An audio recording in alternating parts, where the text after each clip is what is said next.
This is Homie and the Dude, the Father and Son podcast and gaming network. Today we're bringing you another D&D Diaries episode.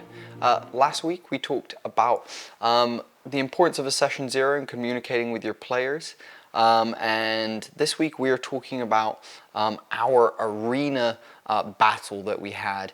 And the reason we're talking about this is because creative ideas as a DM that I create allow more immersion for the players, going really to the 10th degree, and we talked about this in another episode.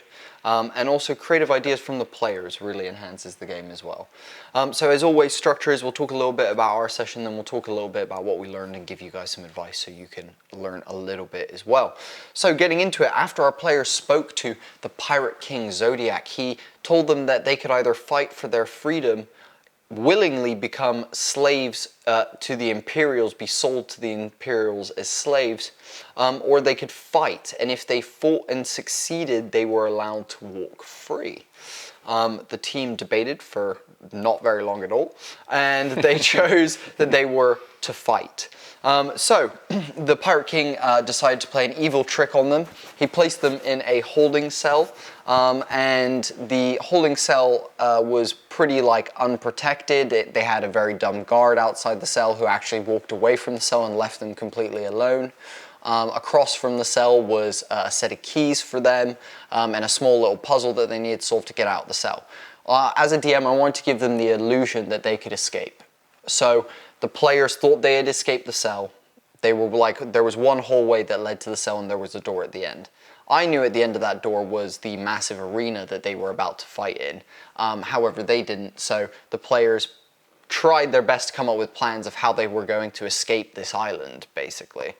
However, I knew that it was just the Pirate King playing a trick on them. Basically, he does this to a lot of people, likes to trick them, make them think that they're going to get out, but then they just walk into the worst battle, usually the last battle of their lives. And so the players were faced with this puzzle. So we created a skeleton key puzzle for them, basically. Oh, yeah. So I'm not sure whether it shows up on camera very well. However, the way it was described is the lock of the door had engraved pictures above each lock of the cell door. There was a snake, a spider, a wolf, and a bat. Now, across the wall, across the room on the wall was 4 keys. Each one hanging that had a different amount of teeth on them. So the players retrieved the keys by using our psionic fighters' telepathic powers to grab them, and then they had to work out which keys went in each lock. Now, the puzzle being that basically the number of keys, the number of teeth on the keys is actually the number of letters in the name of each animal engraved above the lock. So for example, we've got a 4 teeth key here, and that was for snake. No. Wolf. There we go. What's spiders? How many keys was for spider? S-P-I-D-E-R. Oh, so it was. It was 6 keys. And so each one, as you can see, we built all these keys. But this is how we did it. And they have different teeth. And so the way that we actually did it so that the players could interact with it, again, the immersion part of this was really important. So I might have a 4 teeth key and just be and try and use it in snake like an idiot. Use it in snake like an idiot. And then, so I try to turn it, and of course it wouldn't turn. So I'd grab it, simulate that the lock wasn't working. However, so then for snake, I would then go to the 5 key, that one. And so be okay, let's try. And we were starting to get the riddle slowly, but we were trying keys in sort of along the way. So, but if we turned it with the right key in the right lock, then we knew that was somehow getting us closer to solving the riddle. So it was really cool. It was a fun little practical one. It's cardboard with drawn pictures and cut out keys, guys. It took a friend a couple of minutes to do this for us, and the druid. It was the druid that solved it, and cool. It was a cool minute. It was like one of those ahas. I know it. I got it. And instantaneously we were past that riddle, which was cool. And it was really fun. A small little riddle like that had the group guessing for a little bit, added some dynamics to the game. And then they escaped. They went down the hallway. They got to the door. They opened the door after much debate. And our reward was? Your reward was this beautiful arena map that we had, and basically what we had was the players basically entered from this walkway here and had battle in here. I'm not sure if you can see, but there's like a skeleton of a giant bone dragon over here. There's like a hole with a worm in it over there. The royal booth where Pirate King Zodiac was sat over there. Each one of these are like different ledges, so this is like the lowest tier, this middle tier kind of goes all over here, and then these are upper tiers where the players climb and get advantage points and things like that. We had an amazing battle in here actually, and a couple of things I want to talk about is, so with the creativity of me creating that lock, it immersed the players massively. However, with this, the players came up with something so creative and so brilliant that it really shook me. And what it was is basically I had a necromancer fight them in this arena, and he was bringing bodies back to life of fallen combatants. And one of the things that he brought back to life was a bone dragon, a dragon made out of bones. And the players fought it for about a round. However, our psionic fighter, Tiefling, had a magic item on them, which was a airship in a bottle. So basically, the person who they had traveled here with on the airship that we showed a few episodes ago, they basically would, when they parked their airship, suck it into a bottle and keep that on their person, and then they could release the airship again. Basically, she decided that she was going to try and use the bottle, which was empty, didn't have the airship in at the time, to try and suck the bone dragon into and capture it.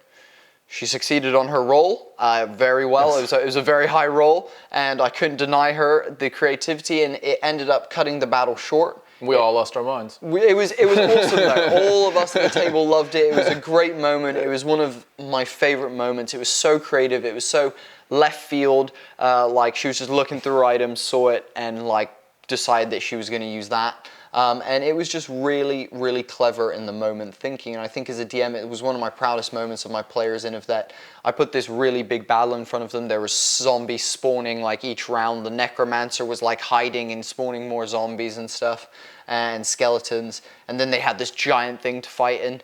They dealt with it with ease and then bargained with the Pirate King. He released them.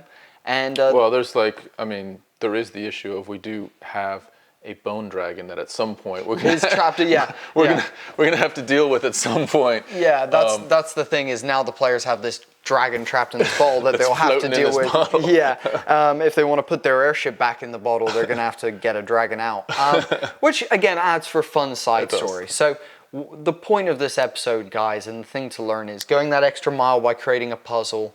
You know, as a player, thinking of creative resolves to really come up with ways to stifle your DM in terms of like, and I don't mean trying to make it hard on your DM, I mean coming up with ways of strategically winning combat, or, you know, coming up with ways to get out of like a troublesome situation or something like that, persuade your way into a building, you know, like that. It all enhances the game. As a dungeon master, if you can create things and make that immersive experience for your players, it really helps. And as a player, when you're being creative, coming up with fun stuff, it means everyone at the table kind of gets in that headspace actually. Yeah. And what you'll find is the magic is infectious. When one person has a really creative idea, later in the session someone else will, and someone else will, and it will build on itself. And because you'll remember really also during that session, basically, so it's about really, I mean, one way of being creative is just being aware of all of the different inventory that you have. And is there something in your inventory? Abilities and stats and features and all that. And trying to put some of that together, because you're right, there was some building on that, and there was other examples of people being creative in both in an effective combat way, but also just sort of challenging the Pirate King Zodiac with a, you know, we couldn't necessarily beat him specifically, but we could kind of insult him in certain ways. So just doing, you know, doing little things with the stuff that we had to use them in a way that might not be traditional. You know, I might have a wine skin of a certain liquid that is great for drinking, but also, and wouldn't be really effective in a combat, but potentially given to my little pseudo dragon and poured on the head of King Zodiac might just be a, you know, a sort of dirt kicked in his face sort of moment. Yeah. Didn't mean anything really to him in the whole sort of picture, but it was just a little like, Definitely, fuck you, dude. Definitely soured his flavor of you as Ulrich Eberhard the dwarf. I think, like, guys, at the end of the day, when D&D is about coming up with fun plot together, and whether that is, and fun can be somber moments, it can be serious moments. Fun can also be wacky and wild things like sucking a bone dragon into a tiny bottle and keeping it on your hip.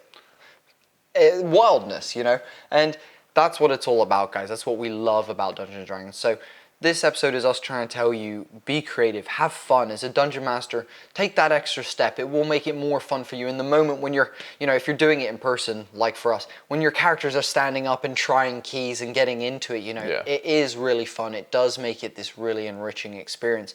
And as a player, if you're coming up with creative stuff, again, it just takes it to another level. It pushes everyone to think further and harder and, you know, work together and stuff like that. So definitely consider both of those things as a dungeon master and as a player. And we hope that you come away from this and in your next session maybe have some of that extra enthusiasm and inspiration to do something that is not out of character, but out of the ordinary. I think. Ooh, I like that. Like that? I do like that. And we'll end on that bombshell. Next time, we're going to be talking about how we began building our city.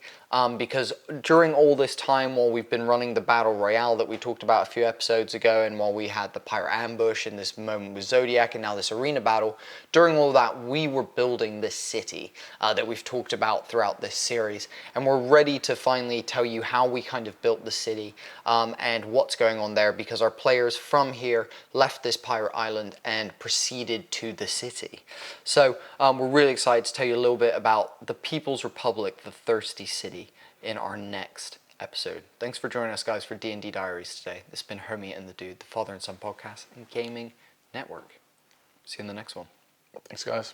We're chugging through. We're loving doing this stuff for you guys. If you want to support us, if you want to make sure that we can keep getting, you know, better quality set, better quality lights, make the filming better. Bigger batteries for the camera. Bigger batteries for the camera. Yes! You know, all that kind of stuff. You can do that by just liking, following the page, and subscribing to the